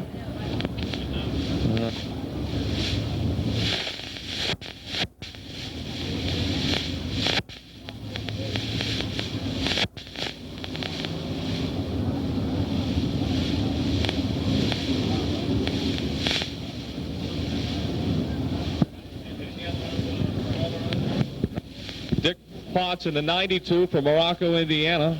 The Schleiper car out of Milwaukee, Wisconsin in the 9S, and the 11 of Kenny Lamb from Boiling Springs, South Carolina. So, buddy, 3 guys who drove a great distance to be here and involved in that crash here in turn 1 in the 5th heat race. Now, meanwhile, that'll give some other drivers a chance to catch up to Skip Arp and Wade Knowles, who just checked out early. Denny Chamberlain maybe will have a chance to check that right rear quarter panel you had mentioned during the race itself, whether it was rubbing on that tire. It looks like it may be okay, but Paul Davis also was really coming after him back there in 4th moments ago. Well, Davis had that car up, I swear, on the right side only as he was coming down the front chute about 2 laps ago. Sometime we thank you for that report, and Dick Potts, I'll tell you say a lot of things about a lot of guys. He's a class act. He has had, if you got a 50-50 ticket today, get your tickets out. We're going to pull the winning number here right now. Well, this deal here, we all know. I mean, everybody here knows you can't pass once you get to racing, so you got to do everything on the start. I got by a car there in 1 and 2, and I got up beside Stevie Baker there in the back straightaway, and apparently he didn't see me or something. He turned left, and I got into the bridge down there, getting into 3, and knocked the wheel off. How bad's the car, Rick? Oh, it's not that bad. I mean, it's got some broke pieces, but it ain't that bad. Can you stand on your time and make one of the B mains tomorrow? Oh, I don't know. Are they doing that deal? Yeah. I had an early pill. I don't think my time's going to stand on it. It's going to do me a lot of good either. I'll tell you what, tough break for you in the Ray Vest. You had a great run down at Dixie last week in the Woodstock, set on the front row, had a good top 5-6 finish. Man, I'd like to see you up front here once again today.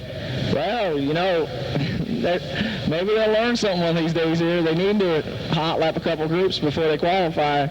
Try to get the track a little fair for everybody. I mean, I'm not complaining. I didn't time good. I started in the back. That's where I needed to start. But it'd be a little bit more fair if they have all day today. They could have run 2 sets of hot laps, and everybody would have been a whole lot fairer deal. Rick Eckert, good luck to you, bud. Thank you. Driver the number 24, Rick Eckert, in the 24 car. A lot of damage to the right side of the car, but they'll be back. Well, Pete, you know, normally Rick, 3rd in the Stars point standings, could take probably a Stars provisional. But right now, Steve Francis, the Stars points leader, not making the field through the heat race, so he may have to use up a provisional. And here in this heat race, we've got Tim Hitt, who's 2nd in the point standings, and he right now not near the top 3 spots either. So those 2 provisionals may be gone before they ever get to Rick Eckert. So right now that everybody's here in the Ray Vest team's kind of going to be rooting for Tim Hitt, hoping Tim Hitt can get in the top 3. If Tim Hitt makes it in the top 3, Rick Eckert got a good shot then, right, Dow? That's right. He'll have a good shot at one of the Stars provisionals. Of course, that's all unofficial. Will be determined at the end of the day, but it makes for some interesting scenarios here as the afternoon plays out. And that's fans that may have missed out earlier. Wendell Wallace out of Batesville, Arkansas, with a time of 20.175, the official fast qualifier, the Dirt Track World Championship of the Monday Trucking GRT chassis number 6M. Marshall Green out of Dalton, Georgia, car number 89G, a time of 20.255, will be on the outside of row number 1 tomorrow.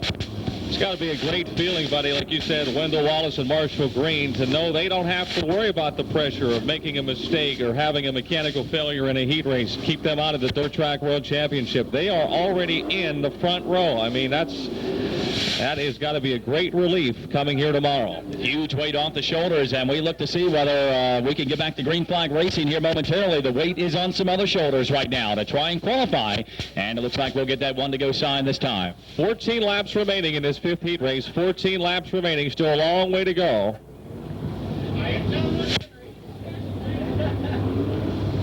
Arp, Knowles, and Chamberlain, your top 3, with Davis, Baker, Stuhler, Hitt, and Hall just behind them.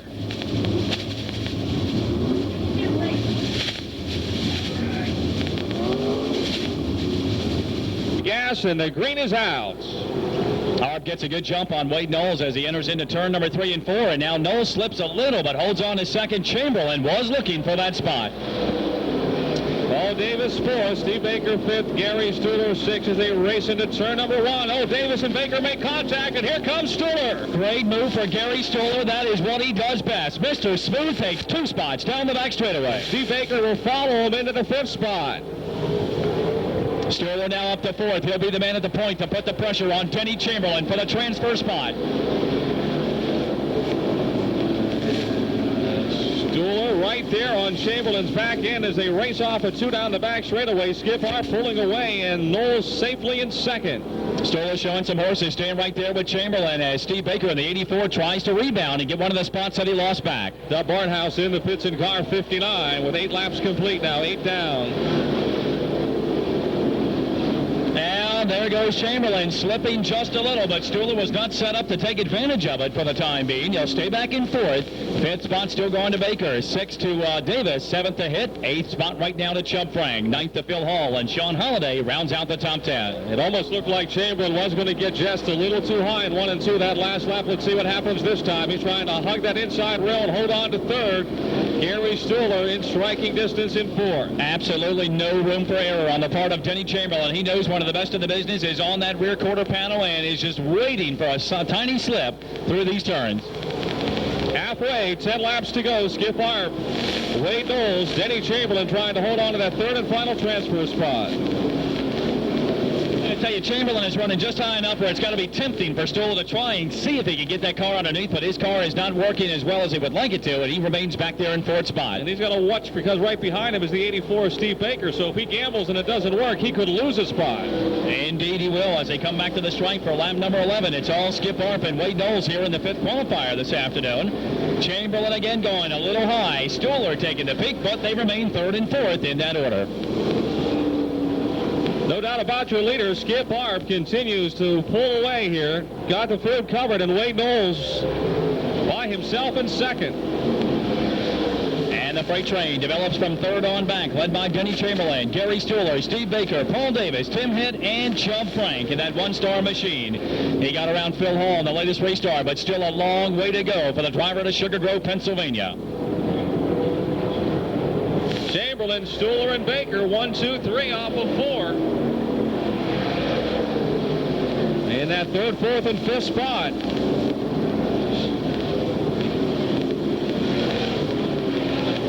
How much of it right now is just patience on the part of Gary Stuhler? Do you think it is, or you think he is starting to get antsy right now? Well, it looked like he was going to take serious thoughts of trying the outside into turn number 3 that last lap. One thing about Gary, he's a clean racer. He's a smooth Chamberlain racer. has just been clean, too. I'm not saying he won't bump you, but he's not going to run you over.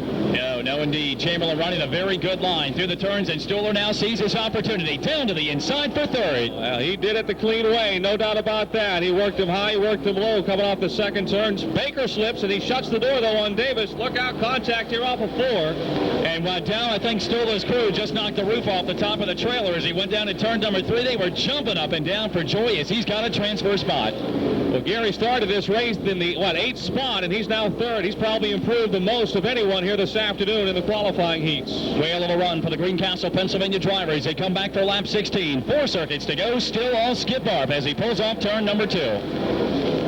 Yeah, boy, Skip Harp now leading by almost a full straightaway over Wade Knowles. We're down to just 3 laps to go this time by. I think Stuhler is closing in on Knowles, buddy, but I don't think he's got enough time to make a serious challenge there. And might just be content to know he's in that 3rd spot as Kenny Lamb pulls the 11 in, and lap traffic hasn't played a factor here either. We have seen so many decisions and battles in lap traffic, but Skip Harp, for the most part, has been out by himself and hasn't had anything to worry about. Now Steve Baker, Timmy Hitt, putting the heat on Denny Chamberlain. We got a real rocket battle for 4th, 5th, and 6th. Chubb Frank, the rocket in 7th. Paul Davis in the 111 has dropped back a couple positions in the 8th spot as Chamberlain and Baker go at it with Hitt right in tow. Look at Baker on the outside, something we haven't seen. Into turn number 1, the West Virginia Rim Rider getting it done on the top side of the racetrack, and Chamberlain spins. Look at him light up the tires, and he strikes the outside retaining wall. Phil Hall will just hit the brakes and avoid contact. But a great run by Baker. Jim Kudus, a late car coming in, just got spun around, clipped the rear end of the Troutman car, but it could have been, or Phil Hall car, excuse me, but it could have been a lot worse. I think that Chamberlain was so surprised to see Baker around him on the outside. Baker, of course, and Mark Richards build the rocket chassis. Denny Chamberlain and Tim Hitt, two of their customers, and Baker's right in the middle of it all, mixing it up with them and not taking any prisoners, so to speak. Every man for himself once you get on the speedway. Well, we've talked about how hard it's been to make some passes from deep in the pack with the level of competition and the way things have been today. But Gary Stuhler finds himself now up in the number 3 spot. Wade Knowles in second. Skip Arp in a big way, holding on to the North Carolina drivers for this race right now. Phil Hall has just had misery even before the green flag came out, and Billy Hicks also falling back in the field in car number 6. Yeah, Hall's going to think he's got like the whammy put on him here. I mean, that wreck there happened right in front of him. He was able to stop his car, but he still got the rear end clipped. It's just been it seems like there's been a car out of shape. Phil Hall's been in the vicinity here in this heat race. Curtis Equipment, 31 of Skip Arp out of Georgetown, Tennessee. Wade Knowles from Tyrone, Georgia, and Gary Stuhler from Greencastle, Pennsylvania.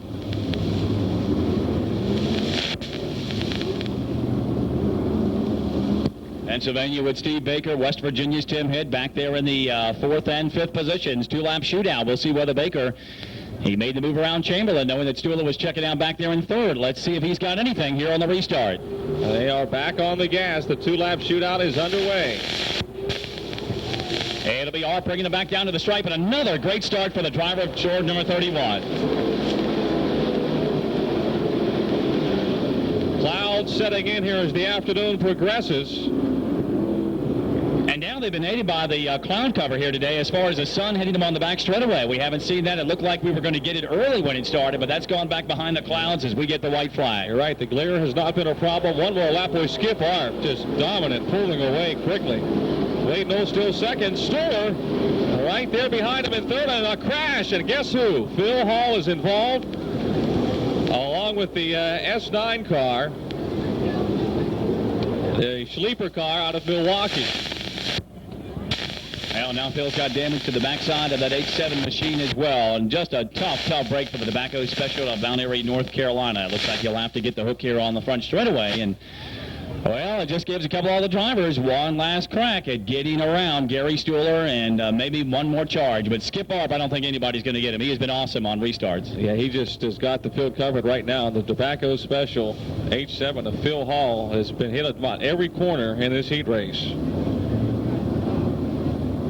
And Sleeper, was he able to drive away from that one? I don't see him parked down there. Yeah, it looks like his car did pull away under its own power. Kind of looked for him unless he entered on the backside of the pit area, but that S9 car was able to get away. Well, Phil Hall able to drive away too, and that is fortunate because the way he was going in there, 80 at that guardrail wrong, it could have been a whole lot worse. Look at the dangled sheet metal on all 4 corners of that beautiful Tobacco Special number H7. This afternoon's 5th heat race.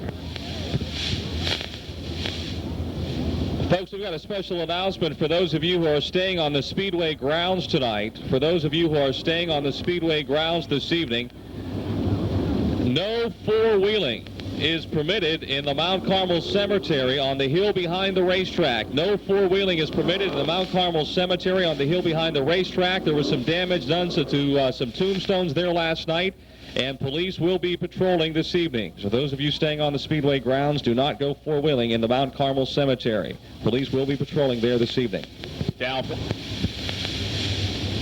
One more lap, as they say. This will be it. And then one more heat race to follow.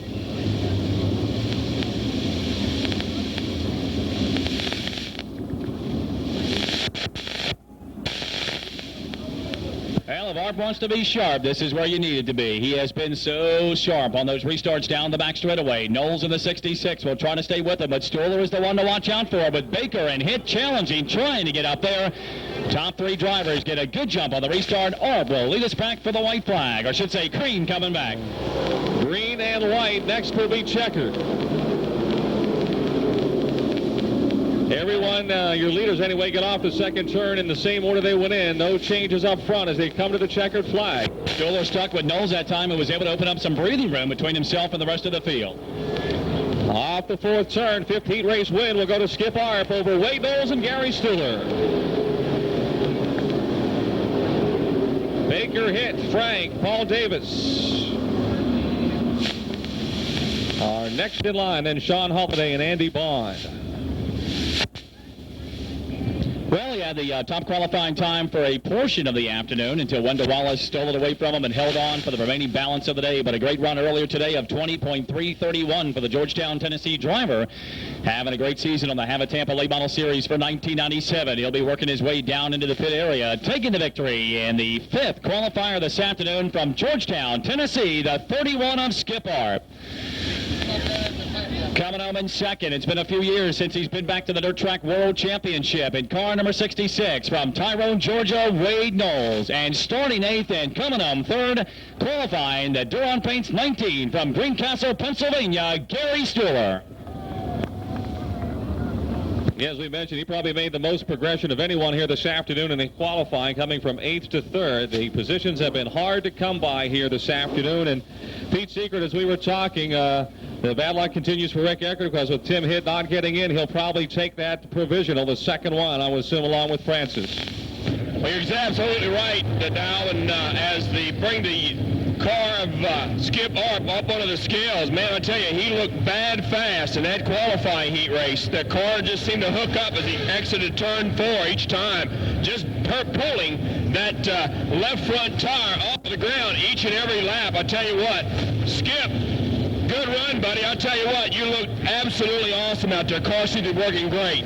Well, the car was good. We usually pipe this place every time we come, and it sure does feel good to run decent here for a change. Maybe we can have a good day tomorrow. Okay, congratulations. Thank y'all. Skip Arp, winner of that qualifying heat race.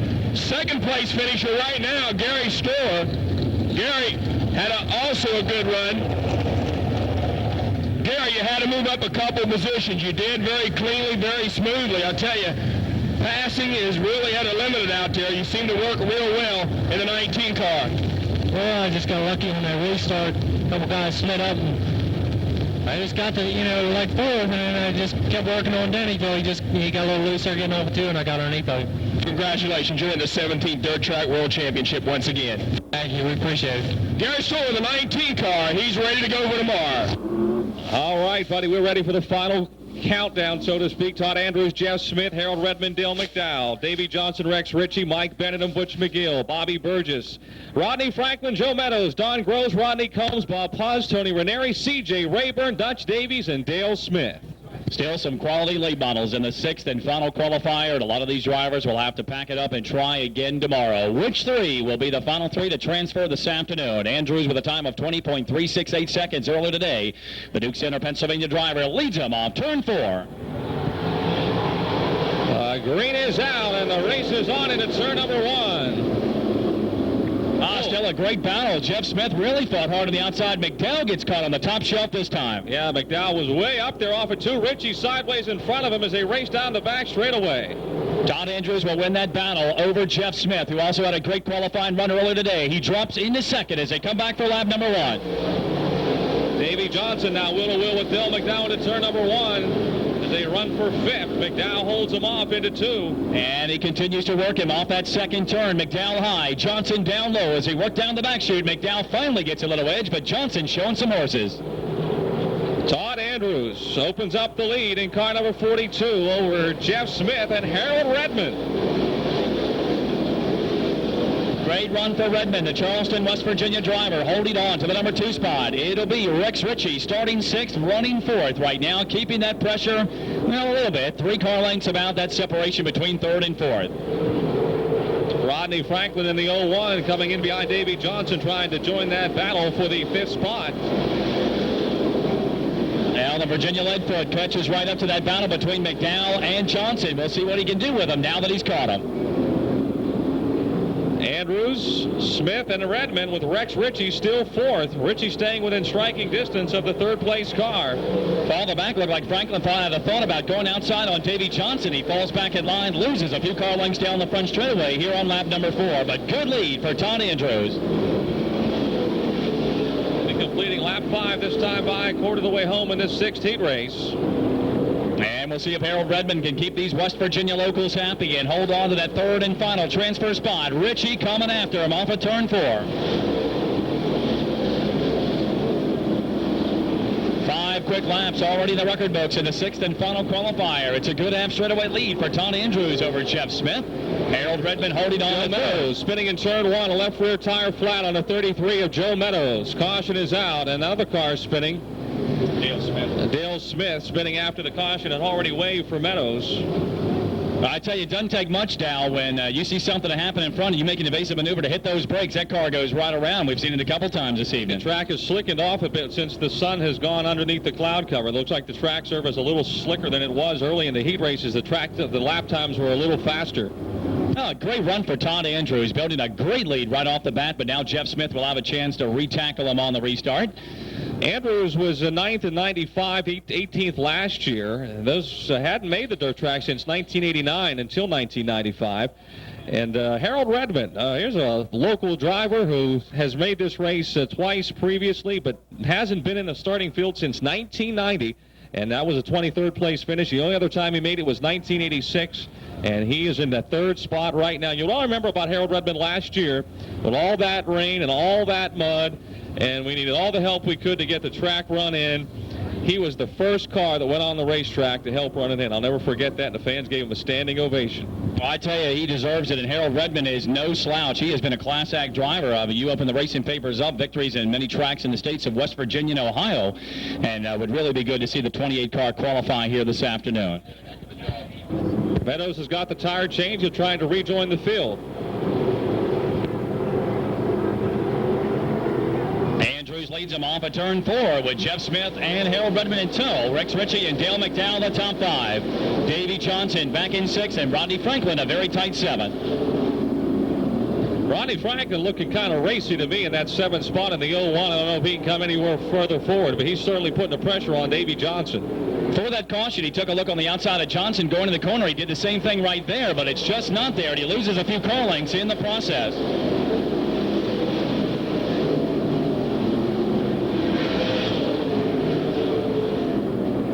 Once again, Andrews opening up a very sizable advantage over Jeff Smith, and now Redmond beginning to feel the pressure from Rex Ritchie. Yeah, Redmond running 3rd, but they're bunched up behind him. Rex Ritchie, Dale McDowell, Davey Johnson, Rodney Franklin, and also trying to join that battle at 25 of Mike Benino.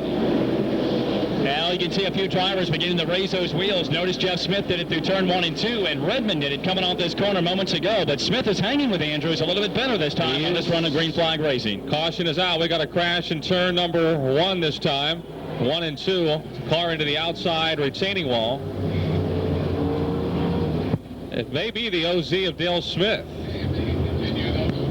I believe it's the 64 car of Tony Ranieri. Tony Ranieri in car 64 is the car that's involved into the outside guardrail between the 1st and 2nd turns. Driver of Pennsboro for the first time out of Johnstown, Pennsylvania. There in car number 40, we just see him now backing his car up out of it. It doesn't look like there's much damage to his machine, so he should be able to hopefully continue. And races coming up tomorrow, the B mains to determine the remaining balance of our starting field for the 17th edition of the Dirt Track World Championship, and then our 100-lap event.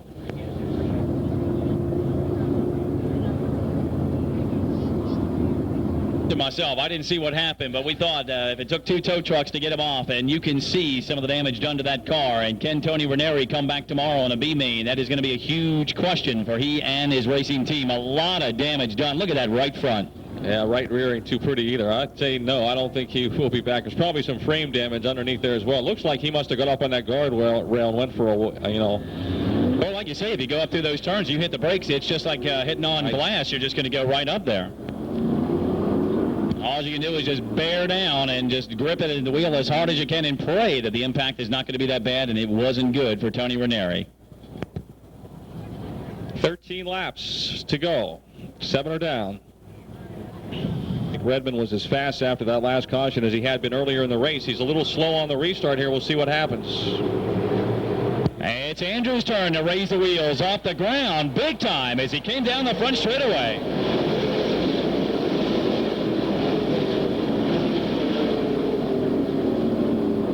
Waving to the crowd on the infield is Todd Andrews as he raised those wheels up big time and gets a good lead over Jeff Smith. Redmond third, Ritchie fourth, McDowell fifth. Yeah, real no change. Everyone sort of single file, same distance between them as they come back up to speed here, completing lap number 8. Everybody stays single file, no challenging for the lead. 8 laps in the record books, 2 laps shy of halfway this afternoon. We'll watch patiently that battle for third spot. Redmond still holds it. It looks like Ritchie. Give him a few laps, see whether he can mount the challenge with Dale McDowell, Davey Johnson, and Rodney Franklin in tow. This is lap 9 coming around, lap 9 in the books.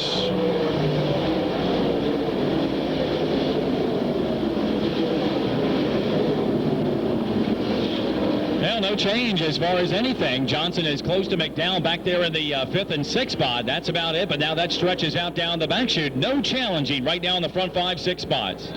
It's pretty much just running single file here. Everyone, as we said, equal distance apart, 10 laps down and 10 laps to go in this final heat race. No one really putting the charge on right now, buddy. They're just sort of running where they've been. There are a couple cars down the backstretch off the pace. One of those is Dutch Davies. Looks like both of them will try to hit the pits and will try to stay green flag racing. Dale Smith in the Oz car, the other machine, and they'll get out of harm's way as the leaders come by.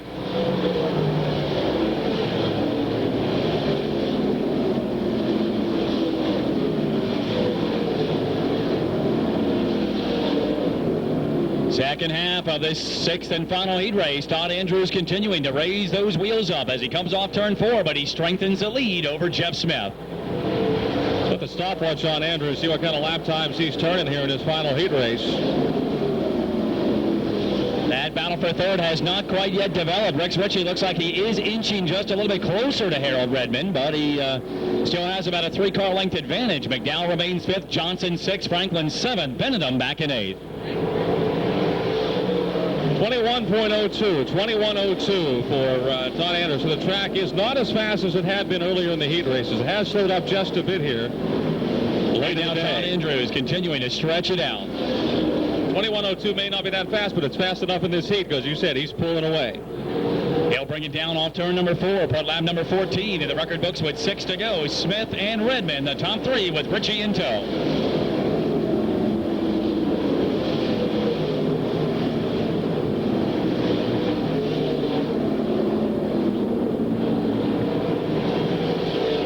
Everything very settled down here now with 5 laps to go.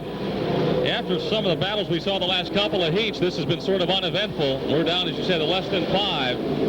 It looked like for a minute there that Ritchie was going to pressure Harold Redmond early on in the race and Davey Johnson, Dale McDowell, but they're still sort of just sitting there behind those cars. They've been not able to pick up any more ground. Sitting back there in 5th and 6th, Franklin in 7th, Mike Benedum, the Stars Rookie of the Year in 8th spot, Butch McGill 9th, and C.J. Rayburn, another one that had to start well back in the order, just holding on in 10th.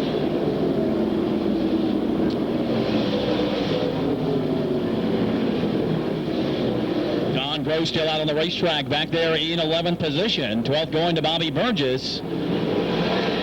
And Joe Meadows rounds out the driver still there. Bob Puzz in that 33 car starting to trail a lot of blue smoke as your leaders close down on him.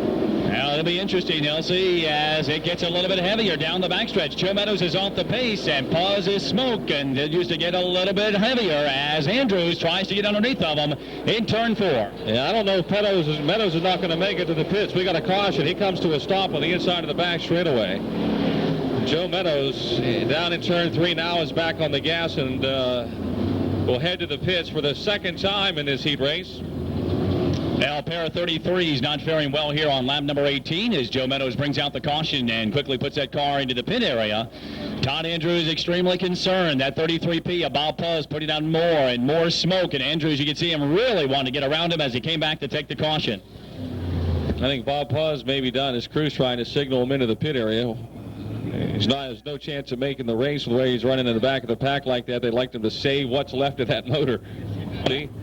Hamill Motorsports, Cowan Truck Line, Andrews Auto Salvage, number 42 out of Eldred, Pennsylvania. Looking to nail down the final heat race win this afternoon.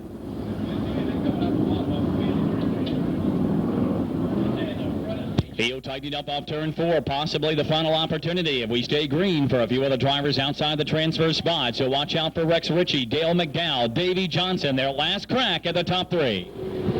Back on the gas. You got any any tricks up your sleeve, it's time to show them right now. Once again, Andrews raising those wheels up as he comes down the front stretch.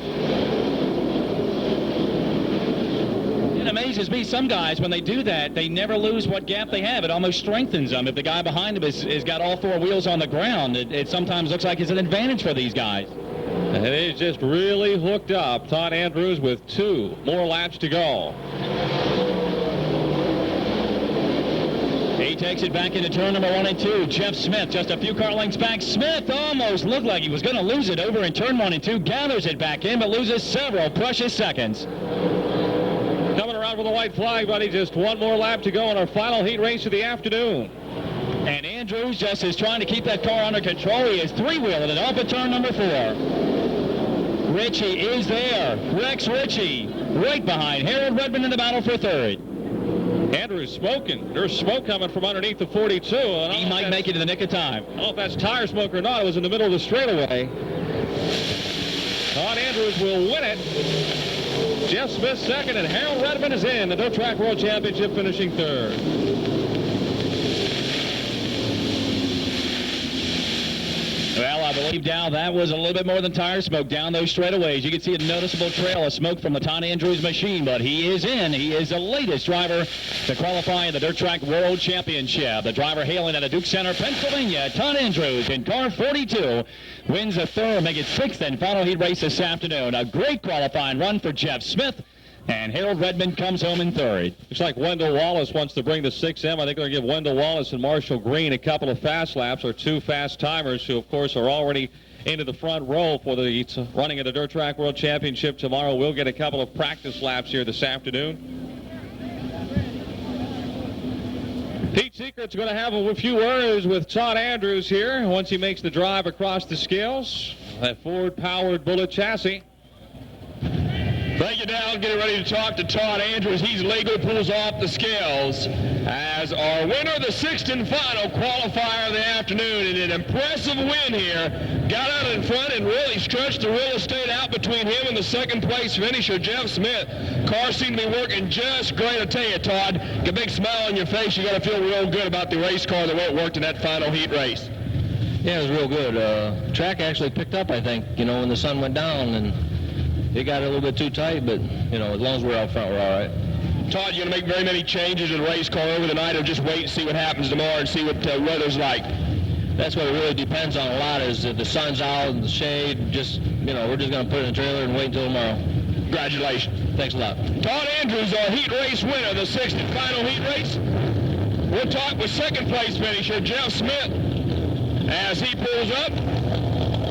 And the CNC Timber Company, number 70. Hey, congratulations. Stayed out of trouble. Good 2nd place win. Man, you're in your first Dirt Track World Championship. Congratulations, Jeff.